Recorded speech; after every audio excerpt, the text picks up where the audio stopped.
Разговараме со Бранка Селаковиќ, писателка која што ни доаѓа од Србија. Бранка Селаковиќ во текот на октомври е на книжевната резиденција Reading Balkans, која што се реализира со поддршка на програмата на Европската унија Креативна Европа и програмата за превод и книги Традуки. Бранка, добар ден, мило ми е што имаме можност да го реализираме овој разговор. Dobar den, drago mi je što sam došla u Skoplje i u Makedoniju, zaista divna zemlja i divni ljudi i drago mi je što sam deo ovog projekta. Одлично. Да почнеме со романот Глинениот крал. Тој роман, објавен во 2016 година, добитник на релевантната награда Дерета, е најверојатно твојата најуспешна книга. Глинениот крал може да се чита како еден вид билдумсроман, во кој нараторот соочен со болест која што можеби е фатална и го раскажува своето созревање од почетокот на неговата младост во мал провинцијски град. Станува збор за динамичен роман, духови, чие дејство се врти околу специфичниот ритм на нараторот. Карактеристиките на главниот наратор се моторот на романот, би рекол. Значи, станува збор за динамичен лик, пон со хумор, со иронија во своите постапки и во согледувањето на постапките на другите луѓе. Еден вид фигура која што во себе го обединува два различни аспекти, и комичниот, но исто така и трагичниот елемент. Човек кој што често запаѓа во стапиците на животот, а тие стапици некогаш се стапици што надворешниот свет му ги поставува, но некогаш се стапици кои што и самиот си ги поставува. Кажете ми нешто повеќе за овој аспект на книгата. Prvo, zbog svih ljudi koji budu ovo pratili, ti ćeš da pričaš na makedonskom, ja ću pričati na srpskom. Lepota u tome jeste da se mi jako dobro razumemo. Ja ne zborovam makedonski ponajbolje, no ke naučam. Ovo vreme dok sam bila u Skoplju potrudila sam se da naučim neke reči, makar neke osnovne fraze, i primetila sam da jako dobro razumem makedonski, ali i dobar deo ljudi govori srpski, tako da će nas ceo region razumeti kada ja budem odgovarala i ovaj mešoviti jezik. Ovo je zaista sjajna kombinacija. Drago mi je što si odmah na početku razgovora spomenuo moj roman Glineni kralj, zato što do sada to je, zaista kako si rekao, i hvala ti na tome i hvala na lepim rečima i na dobroj analizi ovoj uvodnoj, to jeste roman gde ljudi otprilike mene prepoznaju po njemu. Objavljen je 2016. godine i dobio je nagradu koja je meni značajna. Ja znam da su se nagrade sada svugde u regionu prilično devalvirale i da postoji mnogo nekih intrigantnih priča o nagradama, da često nisu relevantne pa svako dobije nagradu. To je neka druga tema. Ono što je meni važno jeste da je ta nagrada meni bila važna. Ti ljudi koji su bili u žiriju meni su bili važni. Iskoristit ću priliku i ovaj put da ih spomenem. Zoran Bognar kao predsjednik žirija, Petar Arbutina i dr. Jasmina Ahmetović. Odluka je bila jednoglasna i onda je i to meni još dalo dodatnu satisfakciju da kažem da sam uradila nešto dobro. Zašto sam bila skeptična kada je ovaj roman bio u pitanju? Baš zato što je pisan iz muške perspektive, pratila sam odrastanje jednog mladića koje nije tek tako obično, bavila sam se njegovom psihopatologijom i silnim tim nekim odnosima koji su uslovno rečeno u nekom našem normalnom ambijentu poremećeni. Samim tim, upitala sam samu sebe da li je to dovoljno dobro. Biti samokritičan je od presudne važnosti, zato što svoje djelo može da se sagleda sa jedne druge perspektive i drugačije strukture i samim tim da se isprave neke nedoslednosti i greške. Još jedna upitnost koja je mene pratila tokom promovisanja ovog romana jeste taj otklon u odnosu na prethodne moje romane i kako sam pisala ranije i kako sam negde stepenik po stepenik gradila neki možda svoj novi pravac i negde novi moj književni odgovor u celoj priči. Nije bilo lako izgraditi ovog junaka i želela sam tu jednu drugačiju perspektivu na psihopatologiju, na poremećene porodične odnose, na nekoga koje uslovno vodi poreklo iz dobre građanske porodice koja pripada srednjoj klasi, a on je takav. i zašto je izgrađen sa tim i humorističkim momentima i nekim osobinama koje su nam jako simpatične. Ljudi na kraju ovog romana, kada pročitaju, često govore on nije dobar čovek, ali ja ga volim. Znači, to se postavlja pitanje, zašto ja nijednog momenta nisam opravdala njega i njegova dela koje je on činio, građenje paralelnog života, alter ega i tako dalje, pa i zločin koji je učinio. Već sam samo možda pokušala u jednom momentu da dam odgovor na pitanje kada pročitamo u novinama, eto, neko ko je klasifikovan kao divan, fin komšija, građanin, pa je učinio neko zlodelo, šta bi čoveku? Ovo je možda odgovor na to šta bi ovom čoveku da uradi nešto. Svakako da je priča daleko kompleksnija i da sam imala jedan dug proces da ja ovo izgradim.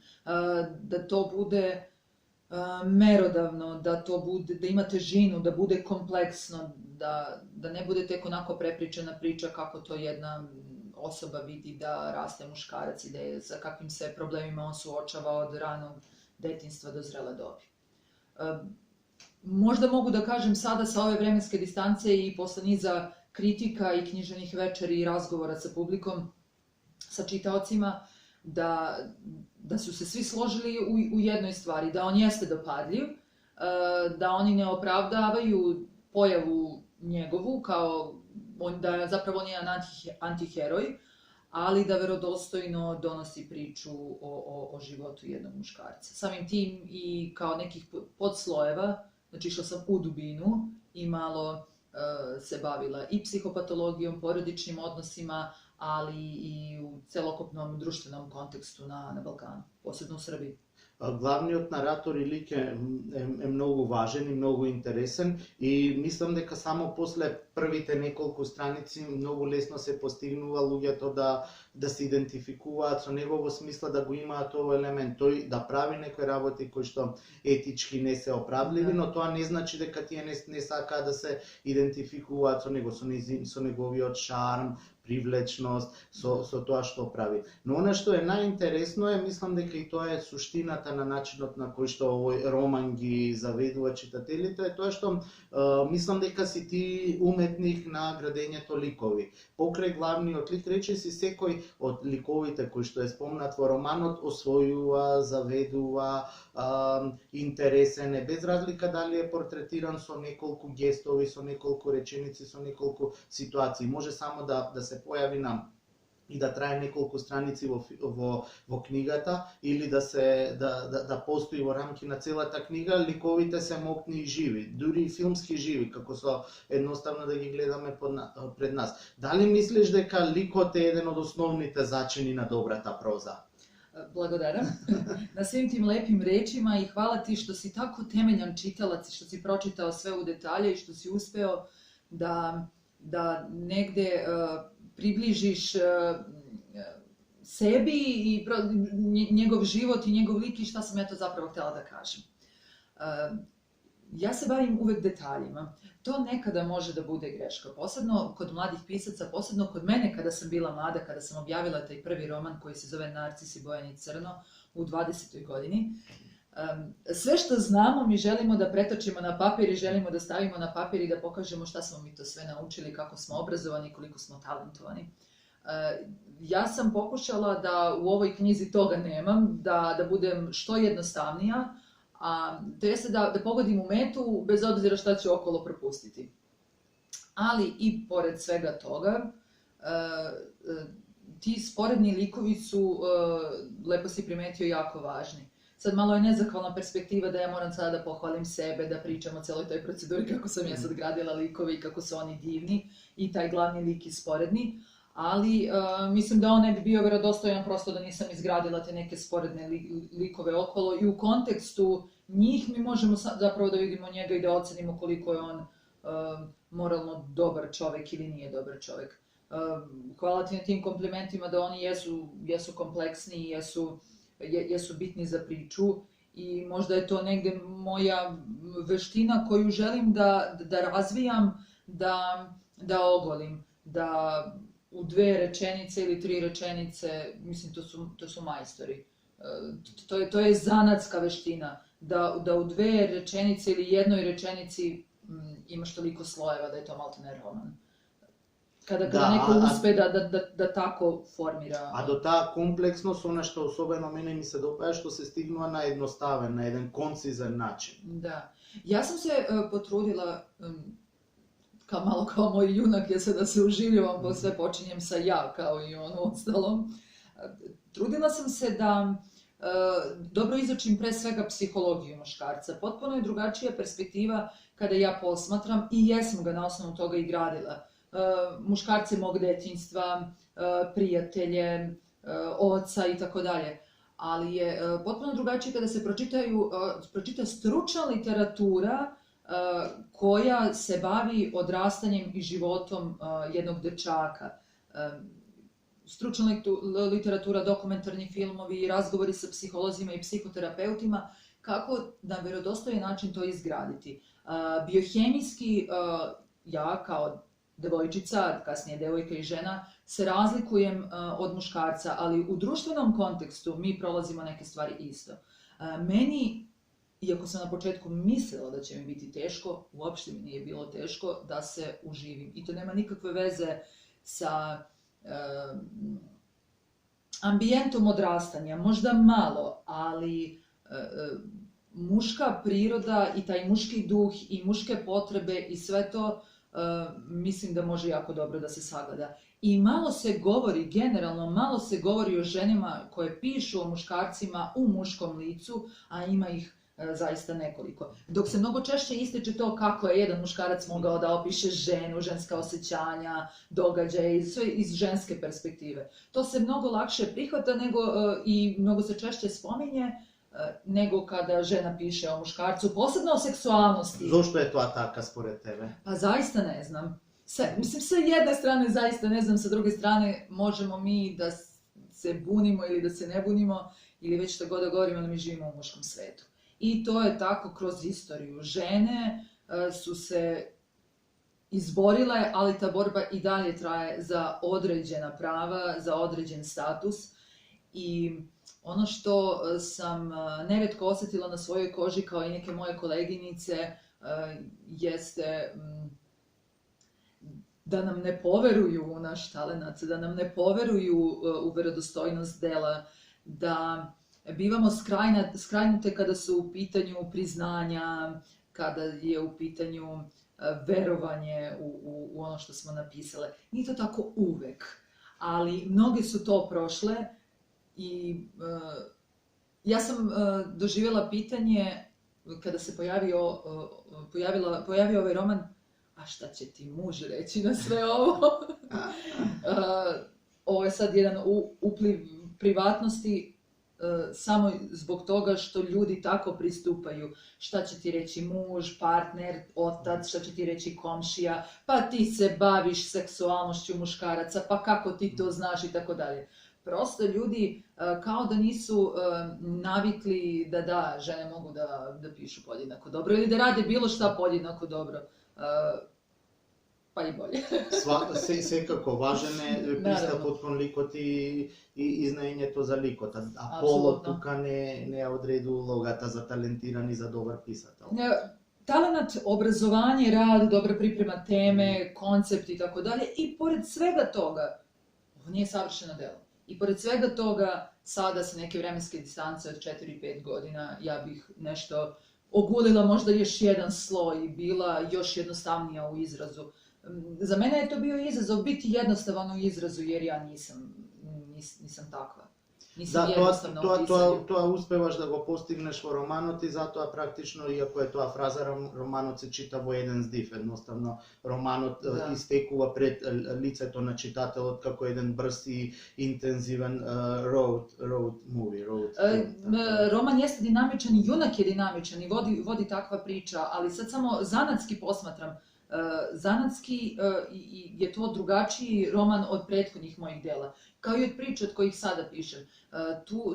Ja volim te duge složene rečenice, a ovde se vidi upliv mog novinarskog zanata i negde taj publicistički pristup u pojašnjenju ko je on, šta je on, i to se ljudima dopada. Živimo u nenormalno brzom vremenu, protok informacija je zaista lud i pojave kao što je, ne samo ovaj roman, nego pojave kao što je ovaj junak, koji može da se pojavi u Crnoj hronici, za 2 dana priča o nekom tako negativnom liku nestaje.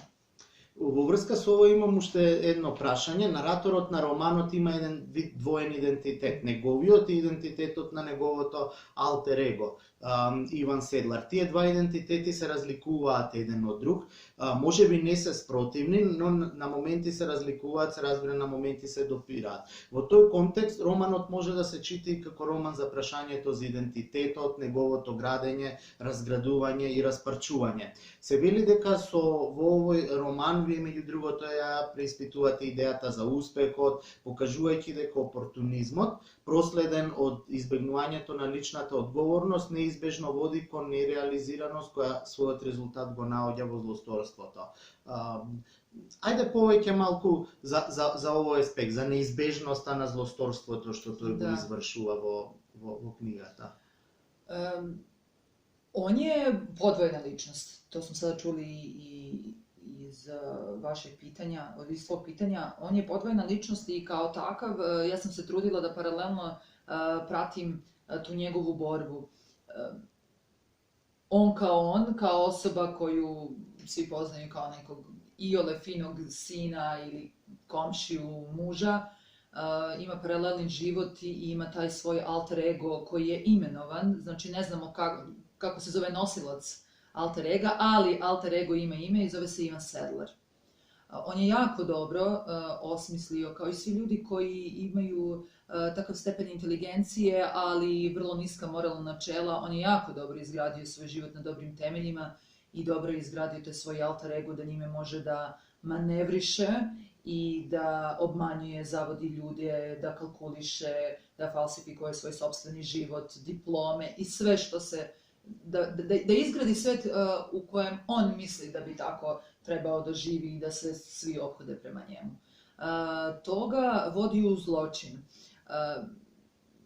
Postoji taj jedan moment koji ste sad ovde, koji ste dobro rekao, da naizgled čini se da je lako učiniti zločin i nekako da sam ga lako uvela u priču, ali zločin je morao da bude nužan da se pokaže kakav je zapravo on čovek, kakva je to ličnost i koliko nekim ljudima nije teško ubiti nekoga.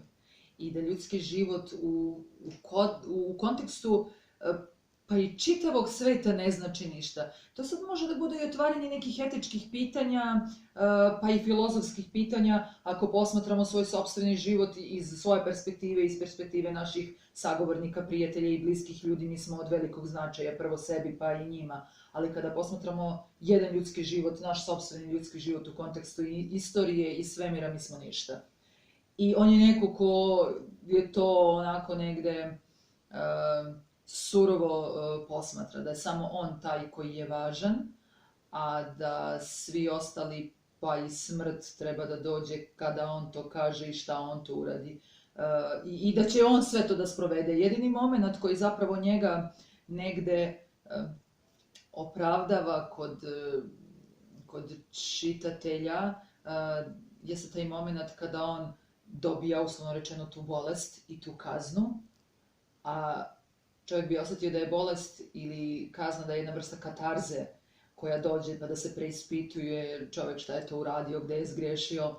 On kao da se bori protiv svog alter ega, ali on je uvek tu. Njih dvojice imaju zajedno jedan život i jako dobro sve to osmišljavaju. Ali zanimljiv moment jeste i ta ljubav koju vrlo često poslednjih ne znam nije koliko godina možda ima je u literaturi, ima je u životu, ali vrlo često je banalizovana, patetična i smatra se da pisati o ljubavi, o ljubavnom odnosu ne spada u domen neke velike naracije i nije sad nešto specijalno bitno. To je odvojeno za neke vikend romane i da to čitaju ljudi manjih intelektualnih sposobnosti, tako da kažem. Što nije točno. Što apsolutno nije tačno. Ovde je ljubav prikazana, nije banalizovana i tu sam se trudila da negde zadržim jednu objektivnu crtu, ali ljubav kao pokretač. Njegov odnos prema toj prvoj ljubavi u detinjstvu i u mladosti i kasnije prema svojoj novoj ženi, ga je zapravo vodila i to je jedino što ga je držalo zapravo da on ne bude serijski ubica. Ne znam da li se stekao taj utisak, ali to je jedna žica koja se proteže. I često mi je, negde da opravdam sebe kod gledalaca, teško mi je da govorim o njemu, zato što uvek se trudim da uhvatim jednu nit i jednu temu. Imala sam puno književnih večeri i nekih intervjua i tako, i trudim se da uvek se okrenem nekom novom sloju koji ova knjiga nudi, koji i ja nekada otkrijem, a da ne bi samo bila ista priča, jer ja mislim da je slojevita knjiga i da sam se potrudila da negde prikažem i psihologiju i međuljudske odnose i društveno-političke prilike, a da prosto to ne bude nekako preopterećujuće. Убаво е што ги спомна обшествено-политичките околности, бидејќи тоа ми беше поврзано со следното прашање.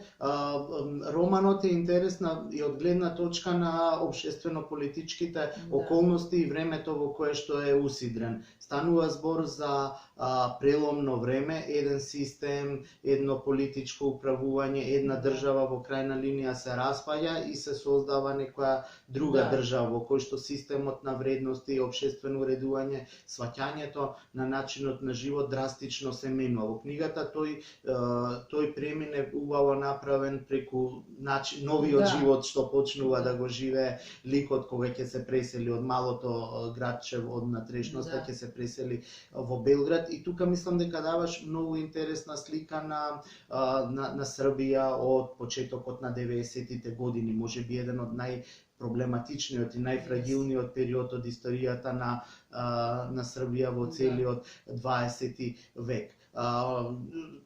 Тука е долго прашањето на кој начин општествениот контекст, улогата, местото во кое што живее, времето, поетиката на целото тоа време и на целото тоа општество влијае на неговото однесување. Книгата е напишана во 2000, тоа е објавена е во 2016 година. Таа реферира на ова време од 90-тите години, но секоја книга која што е објавена после одредено време, а реферира на некое претходно време, истовремено го опишува тоа време, но кажува нешто и за времето во кое што таа книга е објавена. Па како се гледате на тој однос помеѓу од една страна тој општествен политички контекст од 90-тите години во Србија, кој што беше далеку од пријатен и убав, и времето на појавувањето на оваа книга пред само 4 години? Mene zapravo, često su to pitali, ali sam na jednoj književnoj večeri dobila pitanje iz publike, gde mi je čovjek rekao, a kako ti to možeš sve da znaš kada imaš toliko godina? Nema potrebe da pojašnjavam šta je to pitanje meni reklo o njemu i kako on tretira, opet sada se vratimo na žene u književnosti i tako dalje i tako dalje. I koliko je njegovo čitalačko iskustvo i da pripada onoj grupi ljudi koji misle da pisac mora nešto da doživi da bi o tome pisao. On to doživljava na neke druge načine, ne mora da bude fizički ili kako god prisutan tu. U svakom slučaju postoji obimna literatura. Ja sam u ovom kontekstu, da odgovorim na ovo pitanje, moram da kažem i kada sam rođena, 1985. Znači, 90. godina jako se slabo sećam. Kada je bio rat na prostoru bivše Jugoslavije, ja sam imala 6, 7, 8 godina. Koliko sam je mogla da uočim i da doznam, to je nešto što sam mogla više da osetim na svojoj sopstvenoj koži i da osetim u vazduhu i u energiji. Energija ljudi, stanje u državi, ponašanje roditelja i tako dalje. Sve to sam, čini mi se, negde upamtila i uspela da prenesem ovu knjigu. To je ta jedna od linija u knjizi. Priča o državi koja se raspada, priča o ratu, priča o nastanku i ekspanziji žute štampe i tabloida i tih krimi stilova života i mafije i sve to podzemlje i svi ti pacovi što su izašli iz kanalizacije je protkano negde u ovom romanu, jer sve se to dogodilo 90-ih.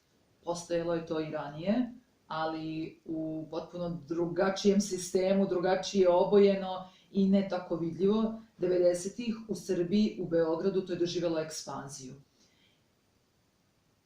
Sav mulj društva je, čini mi se, tih godina izašao. Od paravojnih formacija do estradnih starleta, do mafije, do svih mogućih prevara i igara, pa i taj uspon žute štampe koja vidimo da danas vodi kolo. I mislim da se, pošto sam njega vodila kroz taj društveni kontekst 90-ih i stanje u državi, pa i u svetu, a onda sam ga implementirala u ovo posle 2000-ih, pa imali smo promene, pa smo imali, nažalost, ubistvo premijera, pa demokratiju, šta god već to bilo, kako god bio ovaj oblik vladavine u kojem živimo. On je sve to ispratio kroz svoj život i tačno prikazao kako neko ko je manipulant može da opstane u tom društvu. I prikazao je jedan veliki paradoks da neko ko je toliki manipulant i spreman da falsifikuje svoj život, za neke stvari nije imao želudac. I kada okrenemo to na danas, imam utisak da se slabo šta promenilo, da je pozornica ista, samo su glumci drugi. Interesno. Ti, освен што се занимаваш со објавување, со пишување проза, пишуваш и поезија. Во 2016 година излегува твојата збирка Поезија е и нај. И она што е интересно е дека голем дел од твојата поезија е наративна, раскажува некоја приказна, а и сите тие приказни се натопени со интензивни поетски слики кои што многу често се извадени од реалноста, нешто што го има и во твоите прози. Па кажи ми како го доживуваш овој однос кај тебе, желбата да се пишува поезија и проза, зошто двата типа на творење, како тие имаат свој диалог и средба во твоето творештво? Mi smo u nekom sporadičnom dijalogu, u nekim ciklusima. Ja sam zapravo sebe uvek doživljavala kao proznog pisca, kao nekoga ko se isključivo bavi prozom, a poezija dolazi sporadično. U toj knjizi pesama Einai zapravo, čini mi se, sabrano je tih nekih 30 pesama koje sam ja napisala od srednjoškolskih dana, sve što je iole valjalo i ja sam smatrala da valja u datom momentu, ja sam to objavila. Međutim, to su prozne pesme. Čini mi se da u mojoj poeziji ima mnogo više proze, a ovamo u prozi ima malo lirskog, ima to malo neke poezije i možda je to negde, barem ja za sada mislim da je to dobra negde klackalica.